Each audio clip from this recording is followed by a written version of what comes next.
La Plataforma en Defensa de l'Ebre ha dut a terme un acte de protesta davant la delegació del govern a les Terres de l'Ebre per mostrar el seu rebuig al projecte d'interconnexió de xarxes que aquest divendres han aprovat el Consell de Ministres. Els manifestants han omplert de sal l'entrada de l'edifici oficial i han penjat cartells a les portes. El portaveu de la Plataforma en Defensa de l'Ebre, Joan Antoni Panisello, ha qualificat el projecte d'interconnexió d'un gran engany i d'una gran estafa i ha criticat la gestió del procés desenvolupada pels governs català i espanyol.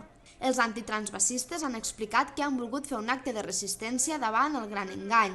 Des de la plataforma, Esther Bages ha afirmat que també volien fer un acte simbòlic per demostrar que aquest divendres és un dia molt trist per a les Terres de l'Ebre, en relació a l'aprovació del decret que permetrà perllongar el minitransvasament cap a Barcelona.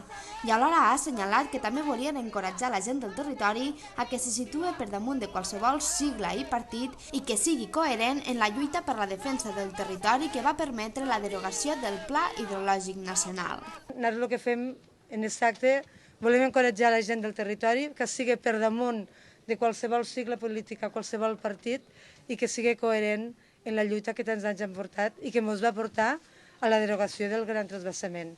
Si això ara comença, tot allò no ha servit de res, perquè sabem que és el començament de les obres que teníem previstes en el Pla Hidrològic Nacional. Per la seva banda, el portaveu de la Plataforma en Defensa de l'Ebre, Joan Antoni Panisello, ha afirmat que se senten estafats, humiliats, manipulats i víctimes d'un intent d'enfrontar territoris. Panisello també ha recordat que els partits polítics al govern català i espanyol han vulnerat les seves promeses, de les quals en van treure un rendiment electoral molt gran a les Terres de l'Ebre. A l'Ebre s'està aprovant el decret pel qual se portarà aigua a l'Ebre a Barcelona. Era una promesa electoral de molts partits polítics que van treure un rendiment electoral molt gran aquí a les Terres de l'Ebre, com van prometre tot això, i ara ens sentim estafats, ens sentim humillats, ens sentim manipulats i el que és pitjor, ens sentim víctimes d'un enfrontament o d'un intent d'enfrontament en diferents territoris de Catalunya. Panisello també ha advertit que es tracta d'una obra permanent.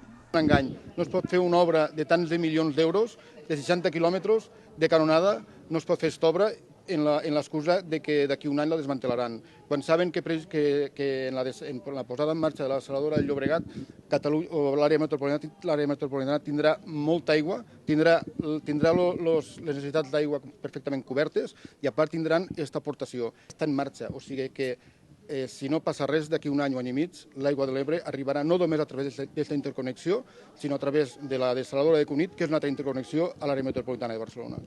El portaveu de la Plataforma en Defensa de l'Ebre també ha explicat que tenen moltes expectatives en l'Assemblea General que han convocat aquest dissabte a les 8 de la tarda a l'Auditori Felip Pedrell de Tortosa. Panisello ha dit que la resposta de la gent serà el termòmetre que mesurarà la temperatura del territori i ha assegurat que si la gent està disposada, proposaran mobilitzacions de gran format que podrien arribar abans del termini d'un mes. Nosaltres tenim una expectativa molt gran, nosaltres creiem que vindrà molta gent i esperem que d'allí surtin mobilitzacions importants. Serà la resposta, serà el termòmetre que mesurarà la temperatura del territori. Si la gent respon i la gent està disposada a sortir al carrer, nosaltres plantejarem mobilitzacions d'un format bastant gran. Possiblement serà una manifestació en un plaç inferior a un mes. La Plataforma en Defensa de l'Ebre també s'ha pronunciat sobre la reunió que el conseller de Medi Ambient, Francesc Baltasar, havia convocat aquest divendres a Tarragona, una convocatòria que consideren un acte d'humiliació a les Terres de l'Ebre.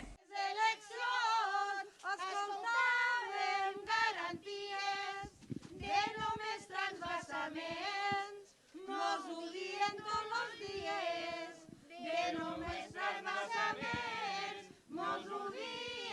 tots els dies. I ara mos contractaran.